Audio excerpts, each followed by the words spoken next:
श्राद्ध, जिसका शाब्दिक अर्थ है श्रद्धांजलि। और हम सभी जानते हैं कि हम श्रद्धांजलि किन को अर्पित करते हैं। वो जो कभी हमारे बीच थे, आज नहीं हैं, देह में नहीं हैं, परंतु दिलों में हैं, जिनके कारण हमारा आज है। वो ना होते, उनकी शिक्षाएं ना होती, उनकी प्रेरणाएं ना होती, उनके दिए गए संस्कार ना होते, तो हमारा वजूद अपूर्ण था। जिनको हम बहुत प्यार करते हैं और प्यार करते रहेंगे, तो ऐसी विशेष आत्माओं के प्रति अपने मन के उद्गार प्रकट करना, ये भारत देश की विशेष परंपरा है और हम सबका विशेष सौभाग्य है जो ऐसे देश में हमारा जन्म हुआ है, जहाँ पितरों के प्रति इतना विशेष सम्मान किया जाता है। इसी कारण यूँ तो प्रत्येक मास की अमावस्या उस पर श्राद्ध किया जा सकता है, परंतु विशेष तौर पर भाद्रपद मास की पूर्णमासी से लेकर अश्वनी मास की अमावस्या तक प्रतिवर्ष हम श्राद्ध मनाते हैं।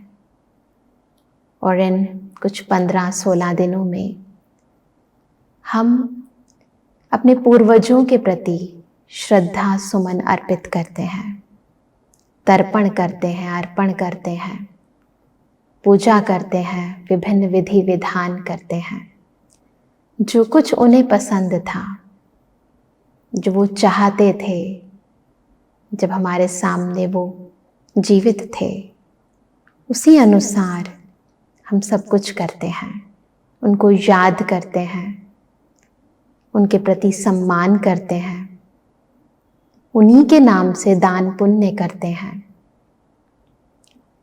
ताकि वो आज जहाँ भी हैं ना, क्योंकि आत्मा तो अजर है, अमर है, अविनाशी है।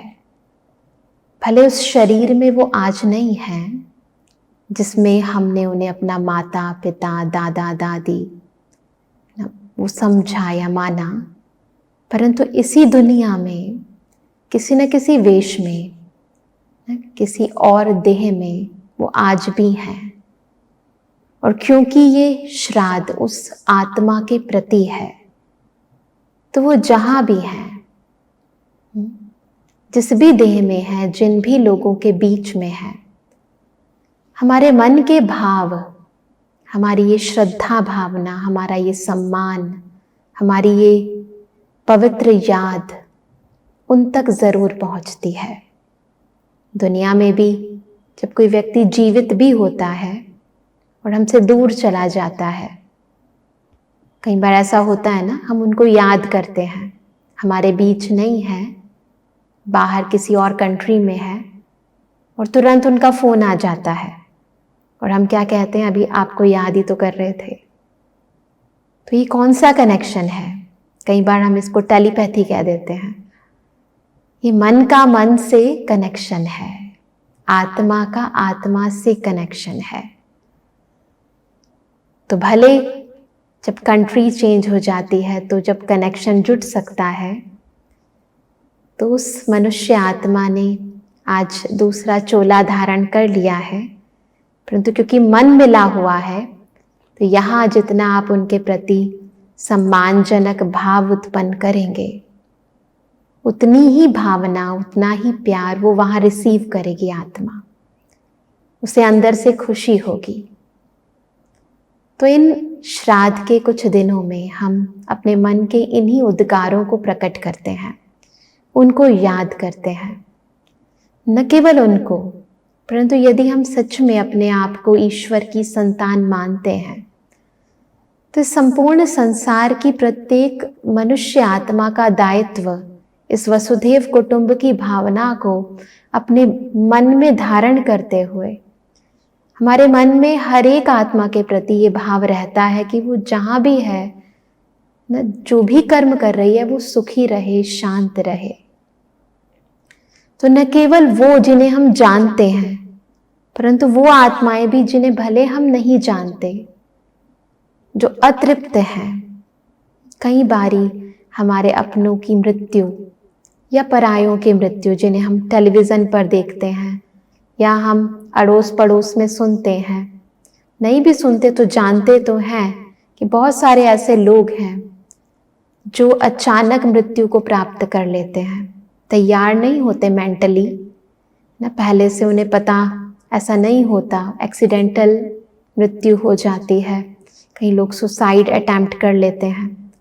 तो ऐसी आत्माएं जो तृप्त नहीं होती हैं, तो ऐसी आत्माओं को भी शांति मिले, उनके अंदर जो अतृप्ति है वो भी तृप्त हो जाए। क्या चाहिए हर एक आत्मा को? शांति ही तो चाहिए, सुख ही तो चाहिए, प्रेम ही तो चाहिए। तो जब सच्चे दिल से हम उन आत्माओं के प्रति ये सोचते हैं कि वो आत्माएं शांत रहें, वो भी सुखी हों, उनको भी प्रेम मिले ना, उनकी भी आगे आने वाली जो जर्नी है, क्योंकि प्रत्येक मनुष्य आत्मा एक यात्री की तरह ही तो है, एक स्थान से दूसरे स्थान पर जन्म पुनर्जन्म की साइकिल में आती रहती है। तो अपनी आने वाली जर्नी बहुत ही सुचारू रूप से, सुखद रूप से करें। तो ऐसी भावनाएं हम अपने मन में जागृत करें। कई बारी कईयों के मन में आता है, क्योंकि जब हम श्राद्ध करते हैं तो विभिन्न विधि विधान करते हैं, ब्राह्मणों को खिलाते हैं। तो कई लोग पूछते हैं कि यदि हमारे घर की स्थिति ऐसी नहीं है कि हम इतने लोगों को खिला सकें, है ना, होता है, हर एक की अपनी अपनी फाइनेंशियल कंडीशन होती है, तो क्या हमारा श्राद्ध नहीं पहुंचेगा? परंतु फिर वही बात आती है, क्योंकि श्राद्ध का अर्थ मतलब तो वही है ना, श्रद्धा भावना ना। श्राद्ध अर्थात श्रद्धांजलि, और श्रद्धांजलि तो मन से की जाती है, धन से नहीं की जाती है। हम ऊपर से करें परंतु अंदर में अपने कारोबार में बिजी रहें, तो वो भावनाएं चाहे आपकी कितनी भी महंगी हो, कितना भी आप किसी को खिलाओ पिलाओ, वो नहीं पहुंचती। परंतु मन के उद्गार, जितना अंदर सच्चाई है, सफाई है, उनके प्रति शुभ भावनाएं हैं, यदि आप धन से कुछ नहीं भी कर पाते हो, परंतु वो ज़रूर पहुंचती हैं, क्योंकि मनुष्य आत्मा को आप ये भावनाएं पहुंचा रहे हो। आत्मा जो कि देह से अलग है ना, जो भावनाएं कैच करती है, जो धन कैच नहीं करती, जो स्थूल पदार्थ कैच नहीं करती, है ना। हम लोग तर्पण करते हैं, अर्पण करते हैं, वो करना है, ऐसा नहीं, हम मना नहीं करते हैं, परंतु उनके पीछे जो भावनाएं हैं उनको समझकर फिर करना है ना। हम पवित्र ब्राह्मणों को क्यों खिलाते हैं? क्योंकि हम समझते हैं पवित्र आत्मा के मन की भावनाएं उन तक जरूर पहुंच जाती हैं। हमारे मन में भले व्यर्थ संकल्प हो, परंतु जब हम ब्राह्मणों को खिलाते हैं तो वो जब मंत्रोच्चारण करते हैं, विधि विधान कराते हैं, तो उस विधि से सिद्धि जरूर मिलती है ना। वैसे भी हम देखते हैं कि हिंदू कल्चर है कि जब भी हम कोई अच्छा कार्य प्रारंभ करते हैं, क्योंकि हम देखते हैं कि श्राद्ध जब खत्म होते हैं तो उसके उपरांत क्या आते हैं? नवरात्रे आते हैं ना, नवरात्रे। तो सब नए कार्य प्रारंभ करते हैं, परंतु श्राद्धों में नए कार्य नहीं करते। तो कई लोग इसे अशुभ भी मान लेते हैं, परंतु नहीं, यह अशुभ नहीं है। क्यों अशुभ नहीं है? क्योंकि ये तो आधार है, नींव है। जब तक नींव मजबूत नहीं होती तब तक बिल्डिंग बनना स्टार्ट नहीं होती है। ऐसे ही जैसे हम कोई भी शुभ कार्य करना प्रारंभ करते हैं तो उससे पहले हम पूजा अर्चना करते हैं, तो उसके दौरान हम क्या करते हैं, देवी देवताओं की पूजा करते हैं ना। और हम मानते हैं कि आज हर एक के कुल की अपनी देवी और देवता होता है, यानी हम सभी देवी देवताओं के कुल के हैं। तो एक तरह से हम अपने पूर्वजों की पहले पूजा करते हैं और उसके बाद शुभ कार्य प्रारंभ करते हैं, ताकि जो भी नेगेटिविटी है हमारी लाइफ के अंदर, जो कई बार ऐसा होता है कि हमारे पूर्वज जो हैं वो किसी कारणवश, है ना, उनकी कोई इच्छा अपूर्ति के कारण उनकी जो मन की कामनाएं रह गई हैं, उस कारण वो नेगेटिविटी हमारी लाइफ के अंदर अवरोध पैदा करने लगती है। हम कुछ करने लगते हैं, फिर रुकावट आ जाती है, फिर कुछ करने लगते हैं, तो कई लोग कहते हैं पितृदोष है। तो पितृदोष ना हो, वो नेगेटिव एनर्जीज का इफेक्ट हमारी वर्तमान स्थिति में, वर्तमान कार्यों में ना पड़े, उसके लिए ये पितृपक्षों के अंदर हम उनको संतुष्ट करते हैं, उन्हें तृप्त करते हैं। तो ये एक विधि है। कोई भी शुभ कार्य, कोई भी नया कार्य प्रारंभ करने से पहले तो एक आवश्यक तरीका है ना, इसकी आवश्यकता है। इसके बगैर आपकी बिल्डिंग, आपका नव कार्य जो है वो प्रारंभ नहीं हो सकता। तो जब हम श्री गणेश जी का विसर्जन कर देते हैं, तो उसके बाद नवरात्रि आने से पूर्व, नव कार्य प्रारंभ करने से पूर्व, हम इन श्राद्ध के दिनों में उन सभी एनर्जीज को तृप्त भी करते हैं, और वो एनर्जीज जो रुकावट, नेगेटिव एनर्जी जो रुकावट का कारण बन सकती हैं, उनको भी शांति का दान देते हैं, उनको पूजा पाठ, है ना, दान पुण्य के द्वारा तृप्त करते हैं, ताकि नवरात्रों में जो हम नया कार्य प्रारंभ करने जा रहे हैं उसमें कुछ रुकावट ना आए। तो हमें समझना है कि ये विधि है, इस विधि को यथार्थ समझना है हमें। और यदि इसी अनुरूप हम कार्य करते हैं तो आप कोई भी नया कार्य जब प्रारंभ करेंगे आपको दिक्कत नहीं आएगी। तो पितृपक्ष के अंदर ये जो पाक्षिक है, ये जो 15-16 दिन है, इनके अंदर हमें पूरे दिल के साथ, श्रद्धा भावना के साथ, जो भी हमारे पूर्वज हैं, आपके दादा हैं, आपकी दादी हैं, आपकी माता जी हैं, आपके पिताजी हैं, उन सभी आत्माओं को हमें अपने मन के श्रद्धा सुमन अर्पित करने हैं। दिल से कहना है कि आप जहाँ भी हैं, आप जिस भी वेश में हैं, आप सुखी रहें, आप शांत रहें, आपका जीवन समृद्ध रहे, धन धान्य से, सुख चैन से परिपूर्ण रहे।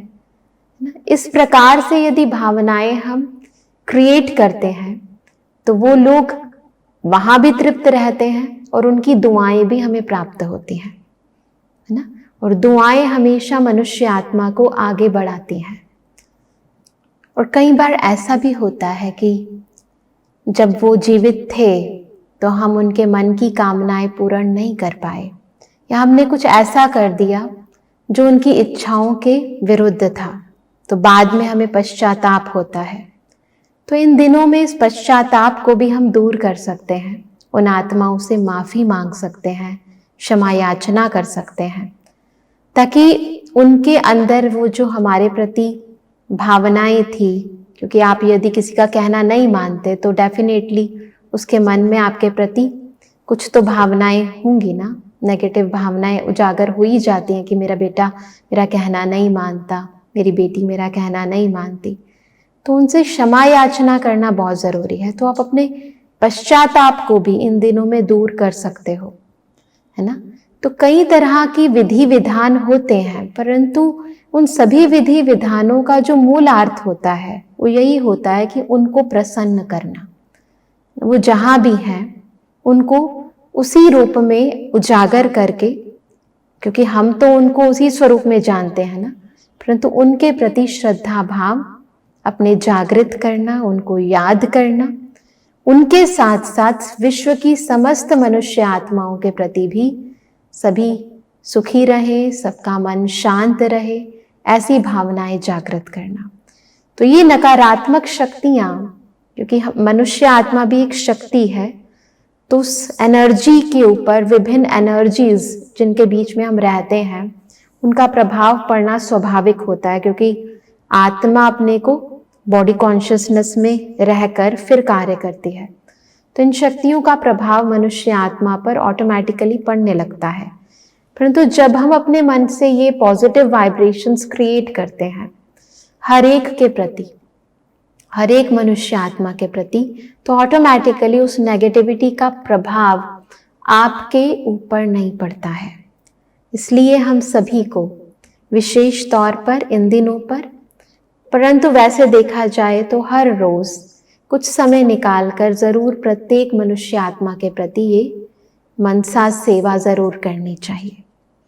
तो अभी हम कुछ पलों के लिए, आप सभी के भी होंगे पितृ, है ना, सभी के होते हैं माता पिता, दादा दादी, नाना नानी, है ना, और भी कोई रिश्तेदार हों उनको भी इमर्ज करें, और संपूर्ण विश्व की समस्त आत्माओं के प्रति भी हम कुछ पलों के लिए ये पॉजिटिव वाइब्रेशंस क्रिएट करेंगे, उनको श्रद्धा सुमन अर्पित करेंगे, उनके प्रति शुभ भावनाएं और शुभकामनाएं रखेंगे। तो सभी कुछ पलों के लिए एकदम मन को शांत करें, देह को हल्का छोड़ें, बिल्कुल हल्का,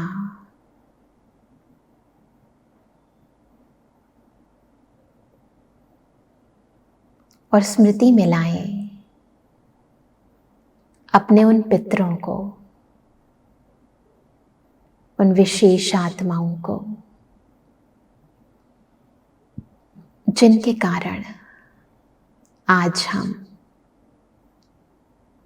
इस दुनिया में अच्छा जीवन बिता रहे हैं, जिनके कारण हमारे अंदर इतने अच्छे संस्कार हैं जो हमारे जीवन का आधार है, जो जब थे तब भी हमें प्यारे थे और आज नहीं है तो भी उनका प्यार हमारे साथ है। उनकी दुआएं आज भी हमें आगे बढ़ा रही हैं। मन बुद्धि के सामने उन आत्माओं को इमर्ज करें और महसूस करें कि खुद परम पिता परमात्मा हमारे पास बिल्कुल ऊपर हमारे साथ है। अब दिल से उस ईश्वर को कहें कि हे परमात्मा पिता, ये सब आत्माएं जो बहुत अच्छी हैं, आपकी बच्ची हैं, यदि इनके मन में कोई भी कामना या अतृप्त इच्छा है, आप हम सबके परम पिता हो, आप उनकी वो मनोकामना इस समय वो जहां भी है, जिस भी रूप में है, वो पूर्ण करो। महसूस करें कि परम पिता परमात्मा, बेहद के पिता, हमारे उन पितरों को शांति, सुख, प्रेम, शक्तियां दे रहे हैं। उनकी सब इच्छाओं को पूर्ण कर रहे हैं। उनकी जीवन यात्रा को सुगम सुलभ बना रहे हैं। उन्हें समृद्धि से, सर्व प्राप्तियों से संपन्न बना रहे हैं। महसूस करें उनके चेहरे की मुस्कुराहट को, उनके दिल से निकलते दुआओं को, जो हमारे प्रति वो आत्माएं बार बार देती जा रही हैं। अब दिल से परमात्मा को कहें कि संसार की समस्त आत्माओं को शांति मिले, सब निर्विकारी बन जाएं, सब सुखी हो जाएं, सबका जीवन खुशियों से भर जाए। महसूस करें कि परमपिता से निकलती ये सुखदायी किरणें सबको तृप्त कर रही हैं, संपूर्ण सृष्टि को सुखमय बना रही हैं। अपने दिल के भावों को इसी तरह इमर्ज रखें और शुभ भावनाएं, शुभकामनाएं सर्व के प्रति उजागर करते रहें। सबका भला हो, सब सुखी हो जाएं, सबका कल्याण हो। ओम शांति। तो इस बारी श्राद्ध के इन दिनों में और वैसे भी सबके प्रति इस श्रद्धा भावना को उजागर करें और सच्चे दिल से, सही रीति से श्राद्ध के इन दिनों को सफल करें और सबसे दुआएं लें। यही हमारी शुभ भावना है। ओम शांति।